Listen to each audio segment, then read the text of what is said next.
लेकिन संसार के जो भ्रमों में जीव पड़े हुए हैं उनको उन भ्रमों से निकालने के लिए आते हैं। जो उनके ढिंग जाता है, उनसे अपना संबंध जोड़ता है, उन पर यकीन, विश्वास और श्रद्धा लाता है, तो निश्चित रूप से उन जीवों को वो बिना करनी कराए भी उन भवसागर से पार कर देते हैं। बाबा जी की प्यारी साध संगत जी, आप सभी को राधा स्वामी जी।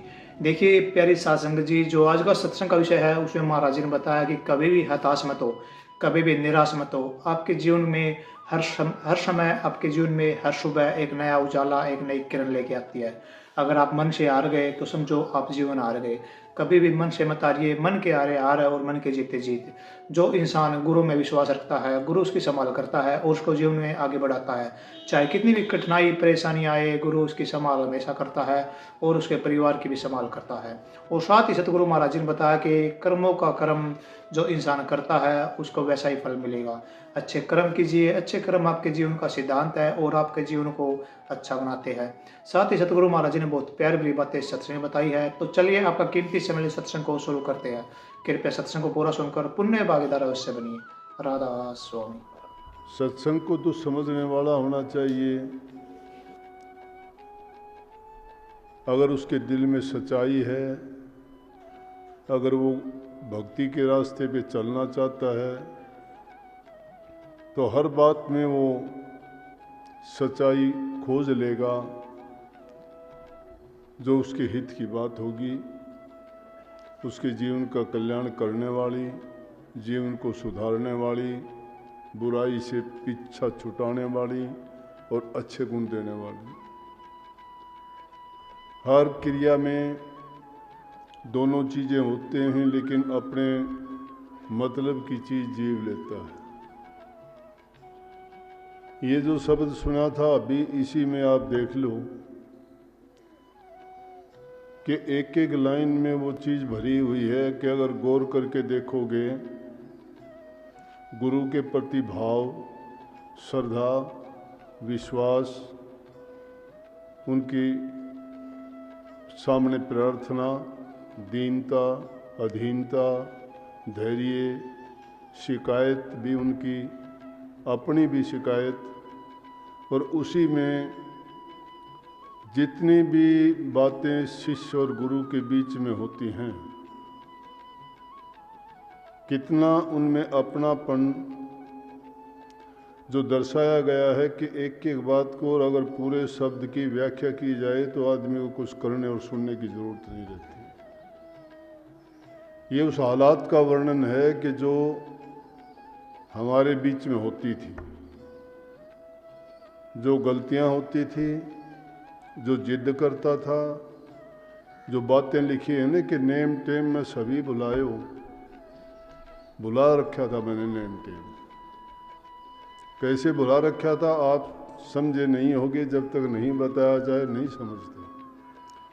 चाहे वो भजन में होते थे, चाहे वो समाधि में होते थे, चाहे वो अपने और किसी काम में रहते थे, सुमरण में, क्योंकि संतों का तो और काम होता ही नहीं कि जब जागृत अवस्था में होते हैं तो या तो प्रभु का चिंतन करते हैं, सुमरण करते हैं, भजन करते हैं, ध्यान, हमेशा लगन उनको वही लगी रहती है। लेकिन जब भी मुझे फुर्सत मिलती थी, मैं ये नहीं देखता था कि उनके भजन का टाइम है, खाने का टाइम है, सुमरण का टाइम है या ध्यान का टाइम है।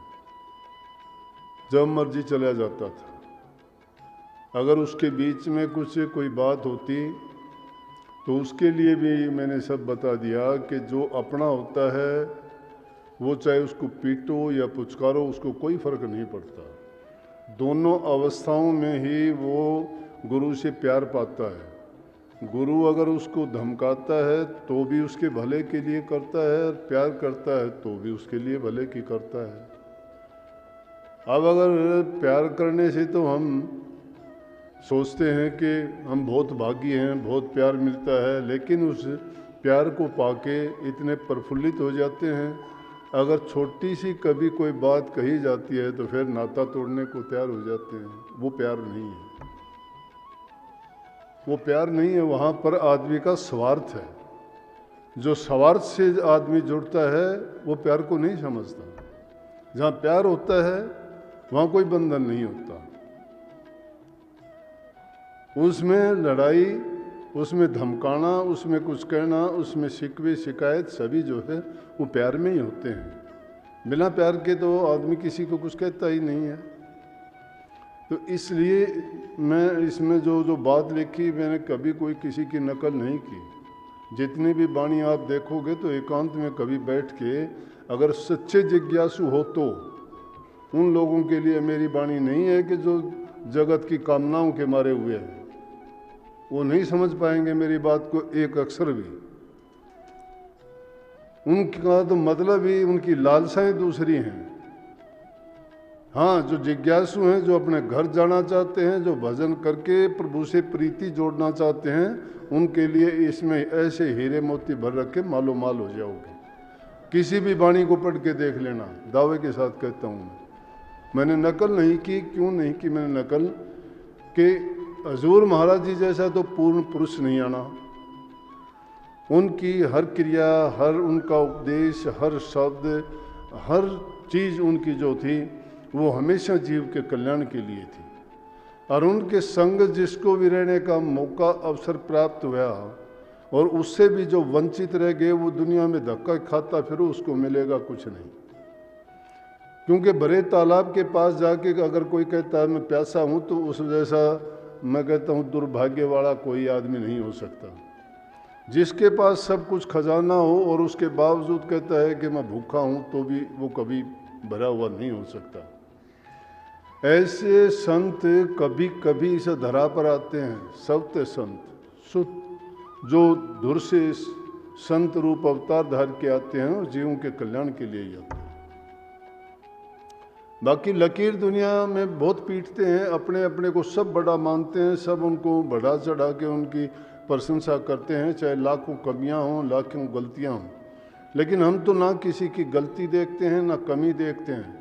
मैं तो एक बात कहा करता हूं कि अगर तुम्हारे पास अच्छी बात, अच्छे गुण हैं तो फैलाओ उनको। अगर तुम्हारे पास ऐसी बात नहीं है तो अपने बुरे विचारों को अपने पास ही रखो, ताकि किसी दूसरे का अहित ना हो। लेकिन ये बताता हूँ कि जो इंसान दूसरे के प्रति ईर्ष्या रखता है और मन में पाप रखता है, वो खुद उससे पाप से नष्ट होगा। क्योंकि अग्नि, रुई में लपेटी हुई आग कितने दिन रह सकती है? बाहर से रुई दिखाई देती है, अंदर से वो रुई अग्नि जो दबी हुई है उसको जला देगी, भस्म कर देगी, खोखला कर देगी। जब तक हृदय में तुम्हारे बुराइयां भरी पड़ी हैं, बाहर से दिखावा करते हो सत्संगी का, गुरमुखता का, भक्तों का, और कहते हो सत्संग में जाते हैं, तुम्हारे पल्ले कुछ भी नहीं है। 4 दिन के लिए खुश जरूर हो जाओगे, लेकिन तुम जब यहाँ से दुनिया से जाओगे ऐसे खाली जाओगे कि पेशी यमराज के होगी, धर्मराज के भी नहीं होगी। संतों के जीवों को न यमराज छू सकता है, न धर्मराज बोल सकता है। उनका तो रास्ता सीधा मुक्ति का धाम होता है, क्योंकि उन्होंने जो दीक्षा और शिक्षा ली है वो उन पूर्ण पुरुष से ली है कि जो उनको सीधा रास्ता और सही मंजिल का ही ठिकाना देते हैं, दूसरी कोई चीज़ नहीं है। परंतु कुछ ऐसे आदमी होते हैं जो संसारी चीज़ों में लिपायमान होकर अपने जीवन को बर्बाद कर लेते हैं। वो समझते नहीं हैं, वो तो बल्कि संतों से ईर्ष्या पाल के अपने पैर में आप कुल्हाड़ी मारते हैं। वो तो किसी को, संत सबका हित करने के लिए आते हैं। अगर कोई उनको गलत सोचता है, पक्षपाती सोचता है, तो ये उनकी खुद की कमी है, क्योंकि वो अपने विचार दूसरों पर थोपते हैं। संतों का किसी के प्रति कोई दोष नहीं है, परंतु ये भी मैं बताऊं कि जो द्वेष रखता है और जो चाहे वो जाहिर ना करो, लेकिन उसका पाप जब उसको खाता है तो प्रकट हो जाता है, पता लग जाता है उसको। तो ये तो एक बहुत हमारी भाग्य की बात थी।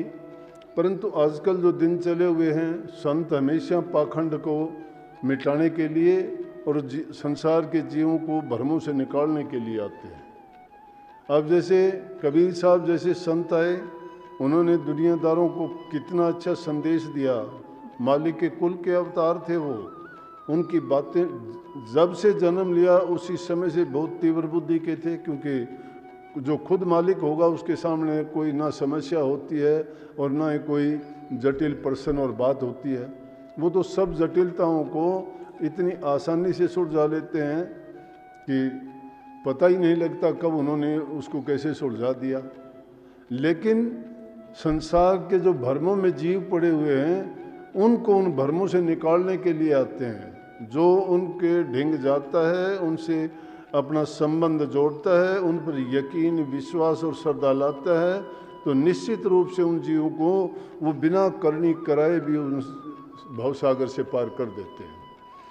बल्कि कबीर साहब के गुरु रामानंद जी थे, सच्ची बात करने में वो कभी चूकते भी नहीं थे। जब ये श्राद्धों का टाइम आया, रामानंद जी ने कबीर साहब को एक दिन कहा कि तुम जाओ गाय का दूध लेके आओ, मेरे पिताजी का श्राद्ध है। कबीर साहब समझे कि देखो संत लाइन के हैं, मेरे गुरु हैं, मैं भी जानता हूँ, इनको भी ये ज्ञान है कि जो इंसान मर चुका है वो कोई खाने के लिए, पीने के लिए या बात करने के लिए नहीं आता। क्यों नहीं आता है कि जीव इस संसार का मुसाफिर है, आता है चला जाता है, अपने कर्मों का फल भोगता है। जैसे कर्म करता है वैसा ही उसको परिणाम मिलता है और उसको भोग के इस संसार से जाता आता रहता है। ये नहीं पता कि उसको किस योनि में जाना है और किस योनि से आया है। लेकिन जीव को आवागमन ऐसे लगा हुआ है जैसे कीड़ी का नाल। जैसे कबीर साहब ने एक जगह कही ना कि बेटा जाया खुशी हुई भोत बजाए थाल, आवागमन लाग रज्जों कीड़ी का नाल। खुश होते हैं जब पैदा होता है, थाल बजाते हैं, मिठाई बांटते हैं, खुशियां मनाते हैं, लेकिन ये नहीं सोचते कि ये दुनिया में आने जाने का चक्कर इसी तरह चला हुआ है जिस प्रकार से कीड़ी का नाल देखते होगे, कुछ जाती हैं कुछ आती हैं। एक ही रास्ते में देखोगे कि कुछ जा रही हैं कुछ आ रही है। इस संसार का रास्ता है। यहाँ भी जीव उस कीड़ी के नाल की तरह से आते हैं जाते हैं, लेकिन जो भ्रमों में पड़े जीव हैं वो नहीं समझते। जो पूंजी लेके आए हैं कुछ उसको बर्बाद कर देते हैं, जो लेके आए हैं कुछ उसको 4 गुना 1000 गुना उससे कमा के लेके जाते हैं, मालो माल होके जाते हैं। कुछ यहाँ से चीखते चिल्लाते, उनकी शिकायत कभी ख़त्म नहीं होती। शिकायतें ख़त्म उसकी क्यों नहीं होती कि उनके मन में कोई भी उनकी तृष्णा कभी भरती नहीं है। वो हाय हाय करते हुए आते हैं, हाय हाय करते ही दुनिया से चले जाते हैं। रोते हुए आए थे, रोते हुए जाते हैं। लेकिन जो संतों के जीव होते हैं उनको संत कहते हैं कि दुनिया में आए हो तो ऐसी करनी करके जाओ कि तुम हंसते हुए जाओ और दुनिया तुम्हारे लिए रोए। किसके लिए रोती है? कि जो दुनिया के हित की बात करता है, उनके भलाई के काम करता है, जीवों को अज्ञान से और भ्रमों से निकालता है। इसलिए जब तक हम मन से सच्चे नहीं होते हैं, संतों के कहे उपदेश और बात को मानते नहीं हैं, तो हमारी भी यही अवस्था होगी कि हम भी रोते हुए जाएंगे। देखा देखी हम नाम ले लेते हैं। अरे नाम लेने से कुछ नहीं होता, नाम को जानते भी नहीं हो। नाम का लेके क्या किया? बताओ क्या मिला आपको नाम से? कभी 1 मिनट ध्यान में बैठे? कभी आपने सुमरण किया? कभी अभ्यास किया? कभी कोई अंदर का नज़ारा देखा हो? कभी तुमने ये समझने की कोशिश की हो कि मुझे जो नाम मिला था कि उससे क्या होता है? प्रवचनों को पूरा सुनने के लिए आपका बहुत बहुत धन्यवाद। हम आशा करते हैं अपने प्रवचनों को बड़ा ही ध्यान से सुना हुआ। तो जैसे पहले सत्संग जी आपने सत्संग में सुना, महाराज जी ने बताया कि व्यक्ति को जीवन में आगे बढ़ने के लिए हमेशा गुरु का सहारा लेना पड़ता है। गुरु जो वचन देता है उन पर चलकर व्यक्ति अपने जीवन को संवार सकता है और अपने परिवार में सुख शांति को लेकर आ सकता है। जैसे गुरु महाराज जी ने बताया कि इंसान को अच्छे कर्म करने चाहिए। अच्छे कर्म में उसके जीवन का सिद्धांत होते हैं। इंसान जैसे कर्म करेगा उसको फल भी वैसा ही मिलेगा। अच्छे कर्म करेगा तो उसका जीवन अच्छा बनेगा और बुरे कर्म करेगा तो उसको अवश्य ही बुरे कर्म भुगतने पड़ेंगे। इसलिए हमेशा अच्छे कर्म कीजिए और प्रभु की भक्ति कीजिए, सतगुरु का काम मानिए, उनके आदेशों पर चलकर अपने जीवन को सार्थक, सफल और सुखमय अवश्य बनाइए। और साथ ही अगर आपको सत्संग अच्छा लगा तो कमेंट बॉक्स में राधा स्वामी लिखकर पुण्य भागीदार अवश्य बनिए। मिलते हैं जल्दी एक नए और बहुत ही प्यारे प्रवचनों के साथ। तब तक के लिए आप हमें दीजिए राधा स्वामी।